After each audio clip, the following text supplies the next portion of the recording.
طوفان نوح کے بعد پوری دنیا تباہ ہو گئی تھی۔ پھر یہ دنیا دوبارہ کیسے آباد ہوئی؟ حضرت آدم کی وفات کے 1400 سال بعد طوفان نوح میں سب کچھ تباہ ہو گیا تھا تو کشتی نوح سے 80 افراد اترے۔ حضرت نوح کے بیٹے افریقہ اور یورپ میں رہے جبکہ ایک بیٹا طوفان میں۔ بسم اللہ الرحمن الرحیم۔ اہل زمین پر شیطان کا راج ہے۔ اللہ تعالیٰ سے مانگی ہوئی مہلت سے فائدہ اٹھاتے ہوئے ابلیس نے پوری قوم کو کفر شرک میں مبتلا کر دیا ہے۔ گھر بت کدے بن چکے ہیں اور 5 بتوں کو اپنا معبود تصور کر لیا گیا ہے۔ انہی 5 بتوں کو انہوں نے مشکل کشا حاجت رواں ٹھہرا رکھا ہے۔ قرآن کریم نے ان بتوں کے نام وود، سوا، یوس اور یوک اور نصر بتائے ہیں۔ لوگ انبیاء سابقین یعنی ابو البشر حضرت آدم علیہ السلام، حضرت شیث اور حضرت ادریس علیہ السلام کی تعلیمات کو یکسر بھلا چکے ہیں۔ حضرت ادریس علیہ السلام نے تو ان کی بڑھتی ہوئی کافرانہ حرکتوں کے سبب ان سے جہاد بھی کیا تھا جس کا وقتی طور پر فائدہ بھی ہوا اور لوگ واپس دین حق کی جانب پلٹے، لیکن اب تو حضرت ادریس علیہ السلام کو بھی وفات پائے سینکڑوں برس گزر چکے تھے۔ ابراہیم کی نافرمانیاں اور شیطان کی مکاری و عیاریاں نے کرۂ ارض کو کفر، شرک، برائی اور بے حیائی کی غلیظتوں سے بھر دیا ہے۔ ابلیس اپنی کارکردگی پر بہت خوش ہے اور ادھر آسمانوں میں فرشتے اہل زمین کی مخدوش حالت اور شیطان کی کامیابی اور اس کے مکر و فریب پر حیران بھی ہیں اور پریشان بھی۔ ان کی نگاہیں بار بار بیت المعمور کی جانب اٹھتی ہیں۔ وہ منتظر ہیں کہ اللہ کب ان کی تباہی بربادی کا حکم نازل فرمائے گا، لیکن اللہ کے فیصلے تو بڑی حکمت کے ہوتے ہیں۔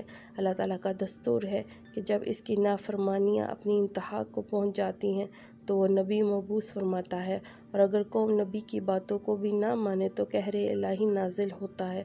چنانچہ اللہ تعالیٰ نے اس قوم ہی میں سے ایک نیک شخص حضرت نوح علیہ السلام کو نبوت کے جلیل القدر منصب پر فائز فرمایا۔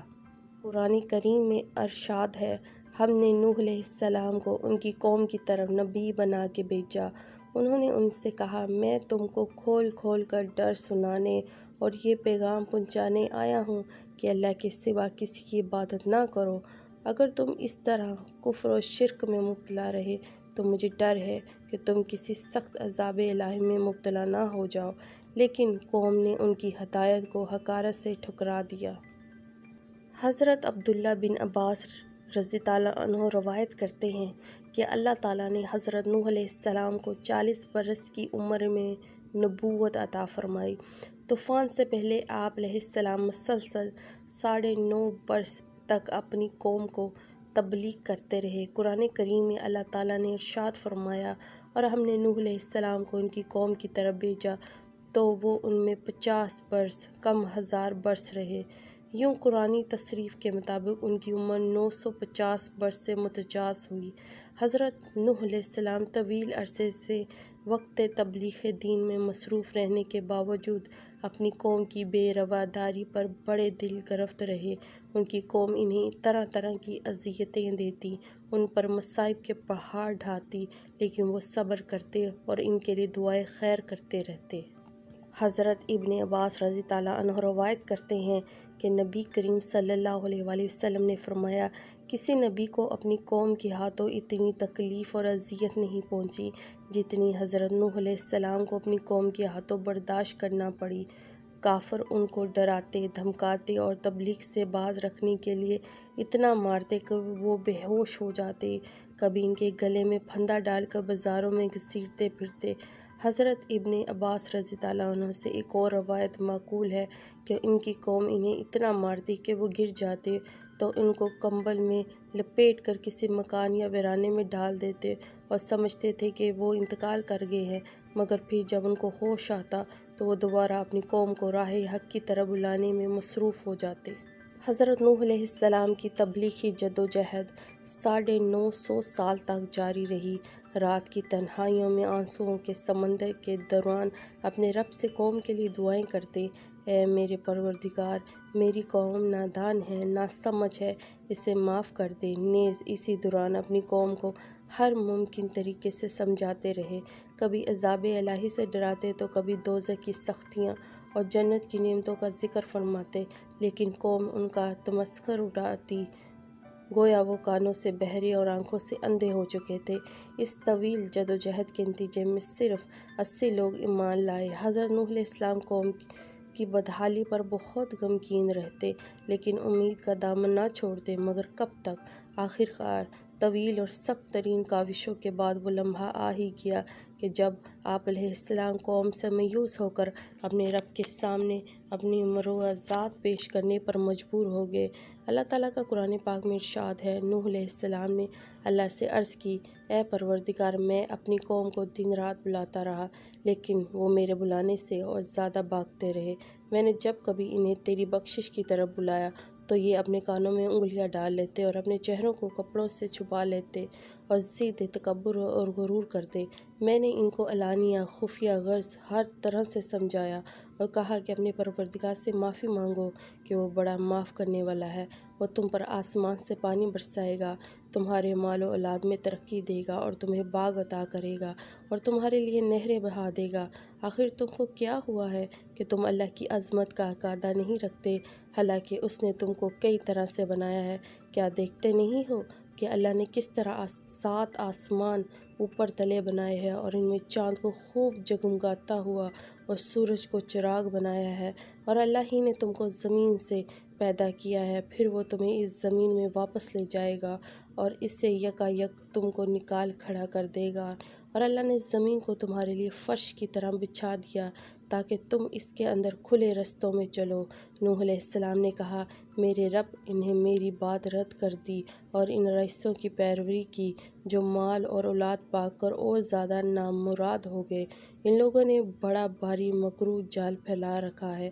انہوں نے کہا کہ اپنے معبودوں کو ہرگز نہ چھوڑنا اور ود اور سو اور یوس اور یوک اور نصر کو کبھی ترک نہ کرنا۔ انہوں نے بہت لوگوں کو گمراہ کیا ہے، اور تو بھی ان ظالموں کو گمراہی کے سوا کسی چیز میں ترقی نہ دے۔ آخر وہ اپنے گناہوں کے سبب غرق کر دیں گے، پھر آگ میں ڈالے جائیں گے تو انہیں اللہ کے سوا کسی کو اپنے مددگار نہ پایا۔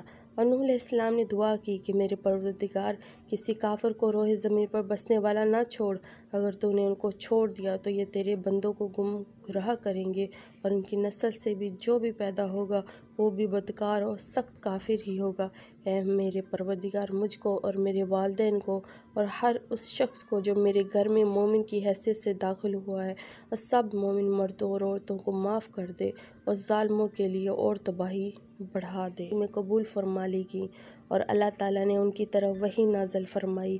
قرآن کریم میں ارشاد ہے، اور نوح علیہ السلام کی طرف وحی کی گئی کہ تمہاری قوم میں جو لوگ ایمان لا چکے ہیں ان کے سوا اب اور کوئی ایمان نہیں لائے گا، تو جو کام یہ کر رہے ہیں ان کی وجہ سے غم نہ کھاؤ اور ایک کشتی ہمارے حکم سے ہمارے روبرو بناؤ، اور ان کافروں سے متعلق اب کوئی گفتگو ہم سے نہ کرنا، کیونکہ یہ سب لازمی طور پر غرق کر دیے جائیں گے۔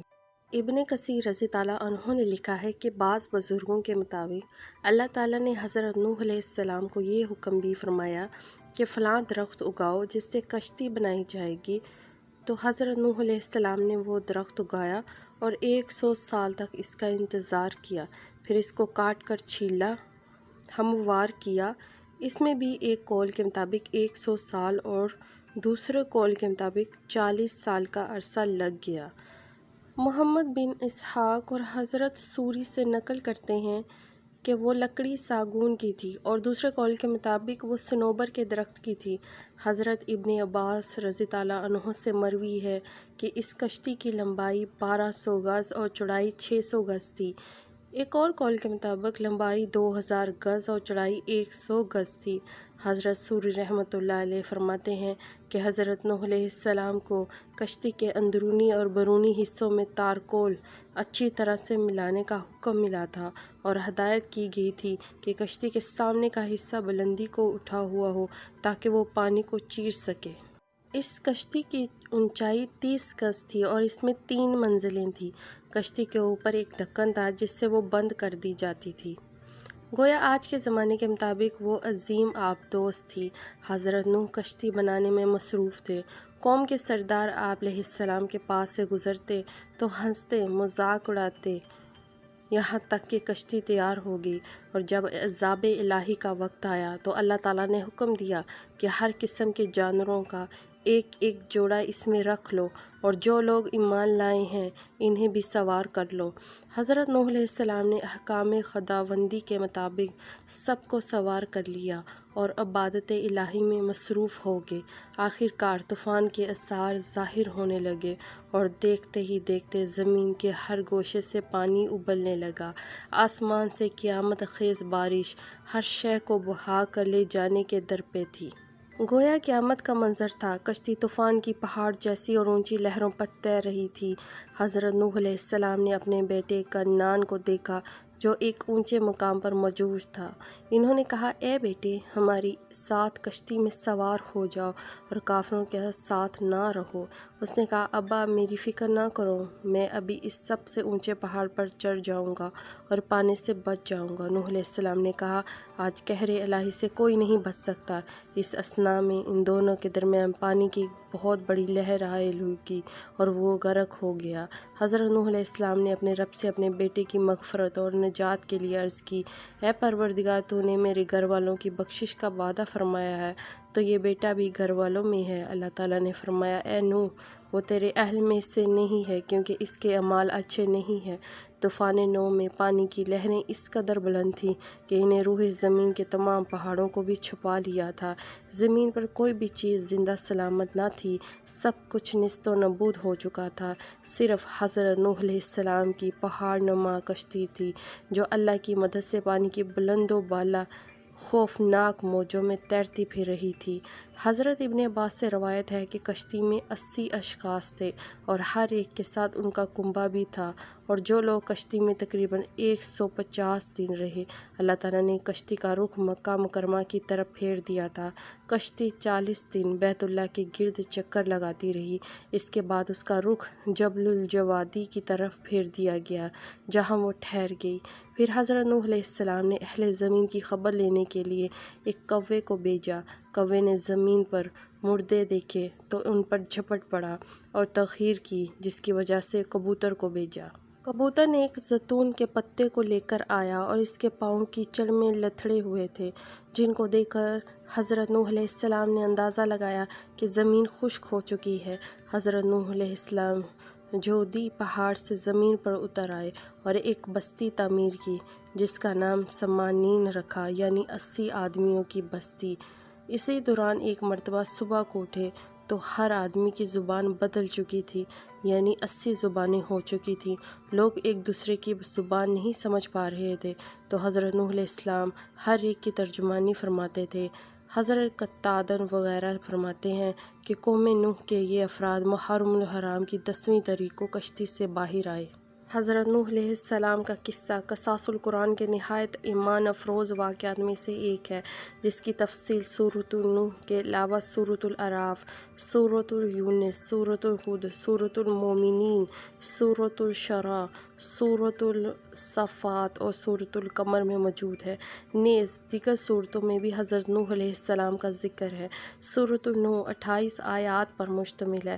یہ اسلام کے ابتدائی دور میں نازل ہونے والی صورتوں میں شامل ہے۔ یہ اس دور میں نازل ہوئی کہ جب کفار مکہ کی مخالفت شدت اختیار کر چکی تھی، مسلمانوں پر ظلم و ستم کے پہاڑ توڑے جا رہے تھے۔ چنانچہ اللہ تعالیٰ نے اس سورہ مبارک کو نازل فرما کر ایک طرح سے کفار مکہ کو مطمئنہ فرمایا کہ اگر وہ راہ راست پر نہ آئے تو ان کا انجام بھی وہی ہو سکتا ہے جو قوم نوح کا ہوا ہے۔ اللہ تعالیٰ نے قوم نوح کو اس کی نافرمانیوں کے سبب طوفان باد و باران کے ذریعے غرق کر دیا تھا۔ کوئی جاندار شے باقی نہ بچی۔ کشتی میں موجود افراد اور جانوروں کے سوا ہر چیز نیست و نابود ہو چکی تھی۔ پھر اللہ تعالیٰ کے حکم سے آسمان تھم گیا اور پانی خشک ہو گیا۔ پھر اللہ تعالیٰ نے حکم دیا کہ اے نوح، ہماری طرف سے سلامتی اور برکتوں کے ساتھ تم پر اور تمہارے ساتھ کی جماعتوں پر اترو۔ چنانچہ حضرت نوح علیہ السلام نے ایک نئی بستی بسا کر دنیا کے کاروبار کو اثر نو جاری و ساری کیا، اس لیے آپ علیہ السلام کو آدم ثانی بھی کہا جاتا ہے۔ طوفان گزر جانے کے بعد جب کشتی جودی پہاڑ پر رکی تو اس میں سے 80 افراد اترے۔ اس بارے میں حضرت عبداللہ بن عباس رضی اللہ عنہ نے روایت کی ہے کہ طوفان نوح گزرنے کے بعد 80 افراد کشتی سے اترے۔ انہوں نے اور ان کی اولاد نے زمین کو نئے سرے سے آباد کیا، اور وہی لوگ طوفان گزرنے کے بعد اس دنیا کے باشندے تھے۔ حضرت امام ابن اسقار رحمۃ اللہ علیہ اپنی کتاب میں لکھتے ہیں کہ حضرت آدم علیہ السلام کی دنیا میں تشریف لانے سے لے کر اب تک 92 سال گزر چکے ہیں، اور حضرت نوح علیہ السلام اور حضرت موسیٰ علیہ السلام کا درمیانی وقفہ 1907 سال ہے۔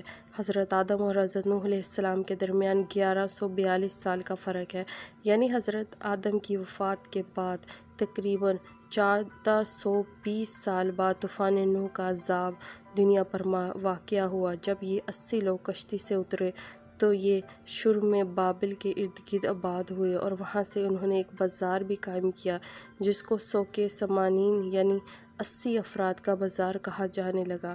شروع میں یہ لوگ مختلف زبانیں بولتے تھے، پھر اللہ پاک نے ان پر اپنا کرم کیا اور ان کو ایک نئی زبان عربی سے متعارف کروایا۔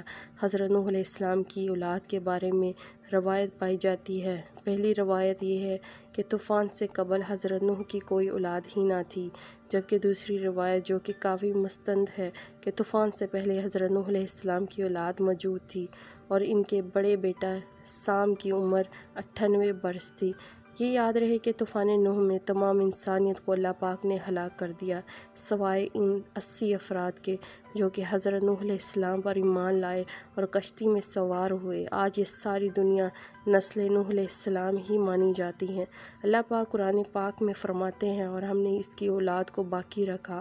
حضرت ابن عباس رضی اللہ عنہ فرماتے ہیں کہ حضرت نوح علیہ السلام کے 4 بیٹے پیدا ہوئے، سام، حام، یافس اور کنعان۔ حضرت سام کی اولاد سفید اور گندمی رنگ کی پیدا ہوئی۔ حضرت حام کی اولاد کیلی پیدا ہوئی۔ تیسرے بیٹے حضرت یافس کی اولاد سرخ مائل پیدا ہوگی، اور چوتھا بیٹا کنعان تھا جو کہ طوفان نوح میں ہی غرق ہوا تھا۔ حضرت ابو قتادہ رضی اللہ عنہ سے روایت ہے کہ تمام انسان حضرت نوح علیہ السلام ہی کی اولاد ہیں، چنانچہ یہ 80 افراد کی اولاد بڑھتے بڑھتے 1,00,000 تک پہنچ گئی، اور انہوں نے بابل کو اپنا مسکن بنا لیا۔ جب جگہ تنگ پڑنے لگی تو یہ لوگ دوسرے علاقوں کی طرف بھی ہجرت کرنے لگے۔ حضرت نوح علیہ السلام کے تینوں بیٹوں کا ذکر جو ہم پہلے کر چکے ہیں آپ کو بتاتے چلیں کہ سام کو ایشیا، حام کو افریقہ اور یافس کو یورپ کا جد و مجید کہا جاتا ہے۔ اس بات کو تاریخ کی تقریباً تمام کتب میں بیان کیا گیا ہے، یہاں تک کہ مغربی تاریخ دان بھی اس کو مانتے ہیں کہ اس وقت جو ہم دنیا میں موجود اقوام ہیں سب کی سب حضرت نوح علیہ السلام کے انہی 3 بیٹوں کی اولاد سے ہیں۔ حضرت نوح علیہ السلام کے تینوں بیٹوں میں سے حضرت سام کو یہ اعزاز حاصل ہے کہ طوفان کے بعد آنے والے تمام انبیاء انہی کی نسل سے تھے۔ ناظرین، اللہ پاک کی شان کیسے حضرت آدم علیہ السلام سے انسانوں کی ابتدا کی، اور پھر طوفان نوح نے ایک دفعہ انسانوں کو ختم کیا، اور کس طرح سے پھر دوبارہ طوفان نوح کے بعد کروڑوں انسانوں کو پیدا کر دیا۔ بے شک زمینوں، آسمانوں، بلکہ اس پوری کائنات کا مالک اللہ تعالیٰ ہے۔ ہمارے لیے کتنی شرم کی بات ہے کہ ایک ہی جد مجید ہونے کے باوجود ہم ایک دوسرے کی جان کے دشمن بنے ہوئے ہیں۔ اللہ پاک ہم سب کو ہدایت اور بھائی چارہ عطا فرمائے، ہمیں دین کی مکمل سمجھ نصیب فرمائے، اور ہمارا خاتمہ ایمان پر فرمائے، آمین۔